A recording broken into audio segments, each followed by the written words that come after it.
So, tricep pa rin to.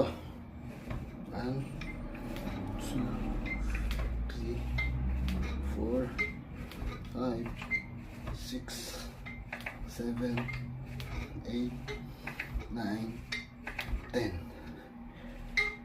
1, 2, 3, 4, 5. So, yung mga ganyang workout,